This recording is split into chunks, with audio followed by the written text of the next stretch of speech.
The 2017 Mercedes-Benz GLC300. This is a brand new compact luxury crossover that I guarantee you're going to start seeing a ton of them on the road if you haven't already. I'm Jay, and welcome to this latest episode of CarBuzz Unboxing Reviews, and you are looking at what I think is going to be Mercedes-Benz's best seller. And before I get started, I want to thank Mercedes-Benz of Rockland for letting CarBuzz come on down and film this car for you today. So the GLC-Class. Now, this was just launched for 2015, and what you need to know, it's really just a renamed GLK-Class. Basically, Mercedes-Benz realized that its whole naming scheme was just getting kind of confusing, so it revised it, and GLK became GLC. You get it? Great. Let's move on. So this is a compact luxury crossover that competes directly against the likes of the Porsche Macan, BMW X3, Audi Q5. It's a very, very competitive segment today, and Mercedes-Benz realized the previous GLK just wasn't good enough to compete, and this is what you get, basically a rebranding of the same car.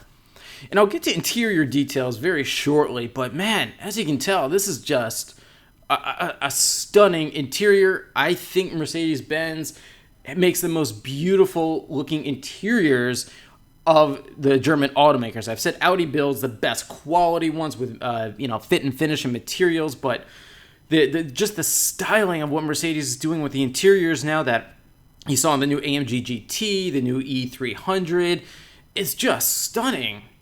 Now the exterior here, I'll go into more detail with that shortly too. It's a little less exciting. The GLK before had a little edgier, squared off look, and I think this one's a little bland. But let's step inside here. Now, because this is a compact luxury crossover, you get a lot of standard stuff. You get this black leather upholstery here with a dark brown linen wood trim, a 7-inch color display, privacy glass, dual zone automatic climate control, cruise control, Bluetooth, 8-way power driver, and passenger front seats. And as you can imagine, this is just a very, very high quality interior. Remember, this is a Mercedes-Benz.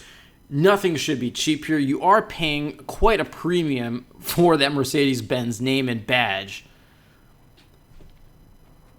And remember, Mercedes-Benz also has to compete with its two major German rivals, BMW and Audi. And yeah, they're all in this sort of little mini war as to who can build just the best quality interiors. And like I said, I think Audi still, has the gold medal here, but oh man, Mercedes-Benz is catching up fast. If you can see on the screen here, that's real wood trim. You have this extra Burmester surround sound system for $850. Heated front seats cost an extra $580, and you can get optional heated rear seats, but this particular model doesn't have them. And just so that you know, because this is a compact crossover, it has only 2 rows of seats. If you want a 3-row Mercedes-Benz crossover, you're going to have to jump all the way up to the GLS. Now, that's a pretty big and expensive vehicle, but even the next size up in the Mercedes-Benz crossover SUV lineup, the GLE, also only has 2 rows. And just so that you know, this particular GLC300 is the 4MATIC model. 4MATIC is basically Mercedes-Benz-speak for all-wheel drive. It is a permanent all-wheel drive system here, and it costs about an extra $2,000 to add on. And normally this is a rear-wheel drive vehicle. So let's look at this interior a little more closely here because it's it's beautiful. And if you've been in a modern Mercedes, I really recommend, for example, the AMG GT, because that is probably the best looking interior I've ever seen in my life. So this is kind of interesting here, and I've had the same complaint about this touchpad here on the brand new Mercedes E300. Now, you have your choice to control this command infotainment system here with either a rotary dial on the center console or that touchpad, and I don't like that touchpad because it's overly sensitive. And say if you're driving and you're putting your finger on top of the touchpad trying to select whatever it is you want on the system, it's very easy for your finger to slip and you tap the wrong thing, and it just becomes ridiculously frustrating for no reason. All you need to use instead is the rotary dial right below it. It's just as easy to use. Now the touchpad, it is a pretty cool idea. The technology is neat, but I just don't think it's necessary, and I think it takes up extra space on the center console for just no reason. But as far as the infotainment system itself goes, yeah, it's very well laid out. It's well designed. I think I like BMWs and Audis a little bit better, but again, this is not bad by any means. The only thing I don't like is that touchpad.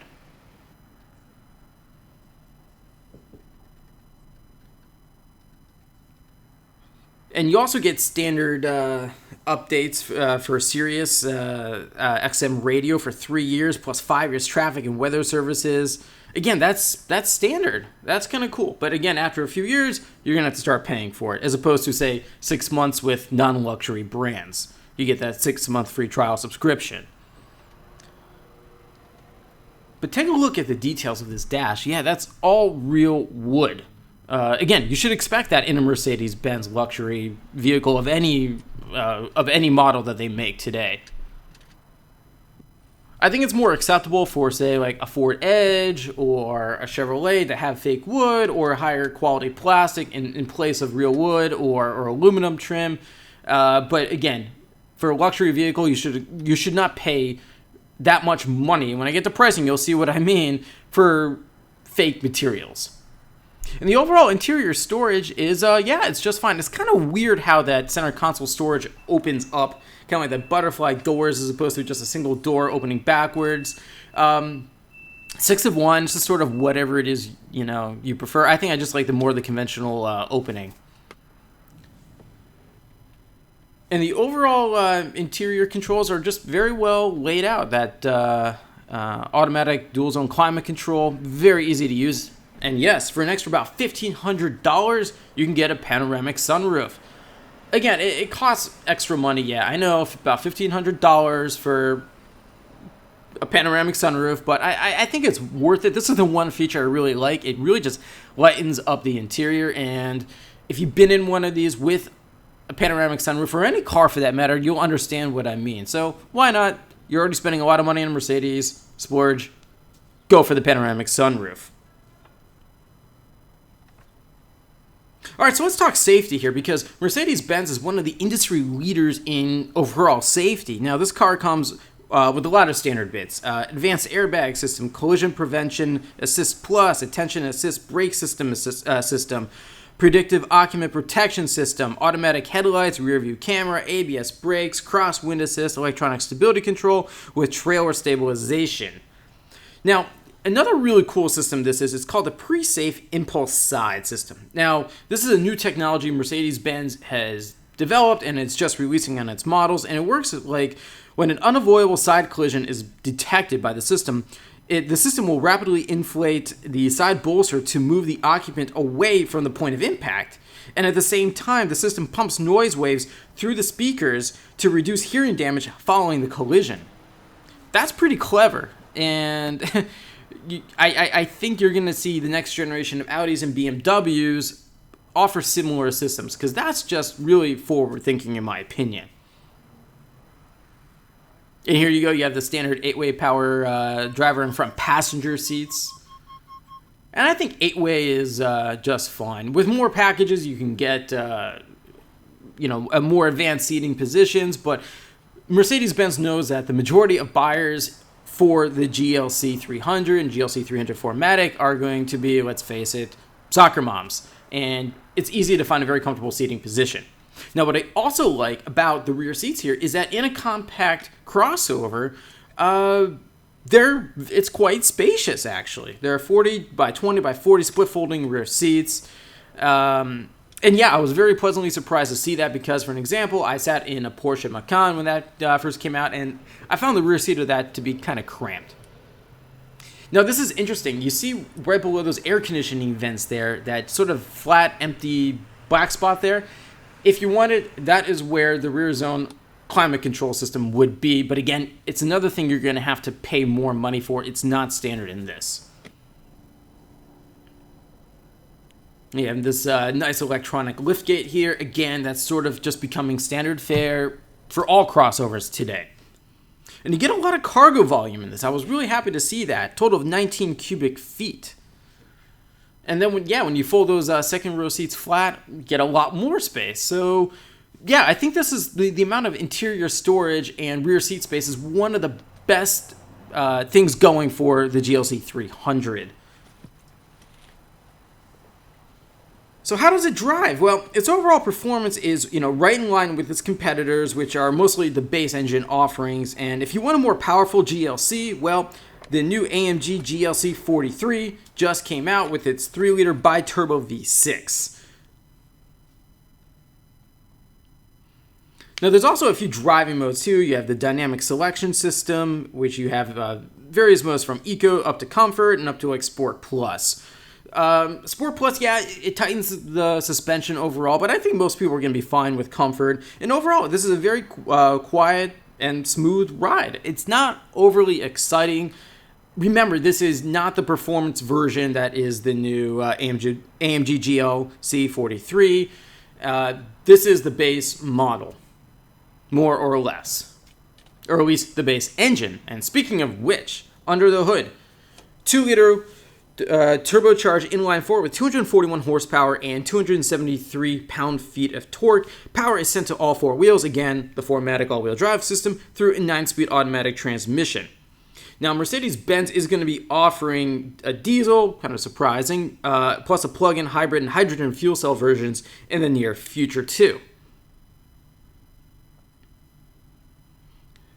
And fuel economy, 21 miles per gallon in the city, 28 on the highway, and a combined 24. And the total weight of the vehicle is just over 4,000 pounds. It's a little heavier once you add that all-wheel drive system. But let's listen to this engine here.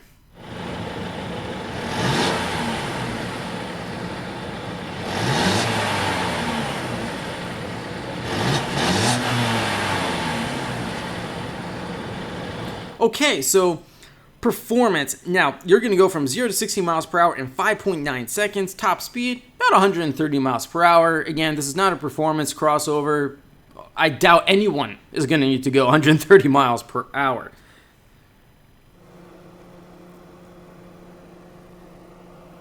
And the overall exterior styling, this car is painted iridium silver metallic. This paint costs an extra $720.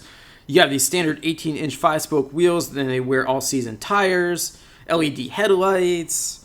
You have also standard adaptive headlights and adaptive suspension. And as far as the wheels, you can get optional 19 and 20-inch wheels if you want. But I thought the 18-inch were just fine. I think the 20-inch wheels will be much more appreciated on the high-performance AMG GLC43. Speaking of which, that AMG GLC43 with that 3-liter bi-turbo V6 has got 362 horsepower and 384 pound-feet of torque, compared to this car's, again, 241 horsepower. So over 100 more horsepower for the AMG version, but you're going to have to pay more for that because that one starts at a base price of $55,000, compared to this one has a base price of $41,150. But with several options, including the premium package and the $925 destination fee, the vehicle in front of you comes to a grand total of $50,295. Yeah, that's, compared to the competition, that's right in line. The Porsche Macan, Jaguar F-Pace, BMW X3, Audi Q5, the Cadillac XT5. I just did an unboxing review of that too. The brand new Buick Envision, very nice vehicle. I was impressed with it. The Lincoln MKX, the Lexus RX, and the Acura RDX. Now, those all start in the high 30s to a low $40,000 range, and they top off anywhere from the mid $40,000 to even the Jaguar F-Pace fully loaded, $71,000, and then get the Porsche Macan Turbo. Man, that will go to over $80,000. So what do I like about this here? Well, for starters, there's enough rear seat space for adults and a lot of cargo room, and I really like that advanced safety technology. What don't I like about this here? Well, looking at this exterior design, it's nice and all, but I think it's kind of bland. And then when you compare it to its GLK predecessor, which maybe wasn't the prettiest crossover out there, it just had more of an edge, squared-off design theme going, and you clearly see that Mercedes-Benz played it safe here. Now, the other thing I didn't like was that the command system's touchpad, again, it's just too sensitive and it's easy to make a mistake. It's just best to use the rotary dial.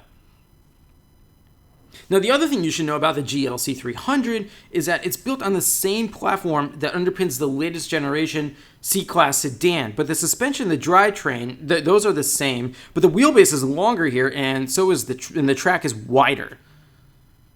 So think of the GLC as the crossover version of the C-Class sedan. And yeah, you're going to have to pay a bit more for that, and Mercedes-Benz is counting on selling an awful lot of these. Like I said in the beginning, I really predict right now that the GLC300 and the 4MATIC version that you see here are going to become the brand's best sellers. And that despite the fact that you're paying a minimum of $40,000 for a vehicle that only has a 2-liter turbocharged inline-four. I don't know if I can live with that so much, because like I said, just getting a few features here, you're at over $50,000 right now. And this vehicle, without even the upgraded engine from the AMG version, can still push the price upwards of $60,000. For something with a 2-liter turbo engine, I don't know about that. Considering the competition that's not considered luxury, like the Ford Edge or even the Ford Escape, the latest coming from Chevrolet, there's a new Equinox coming. Those all have engines that are just as powerful, very similar features, but they're just not the luxury brand that you have to pay more for with this. But I'm out of time for today. Thanks for watching, everyone. Any more questions for me, just leave them in the comment section below. Any suggestions for future reviews, also leave them in the comment section, and I'll see you next time.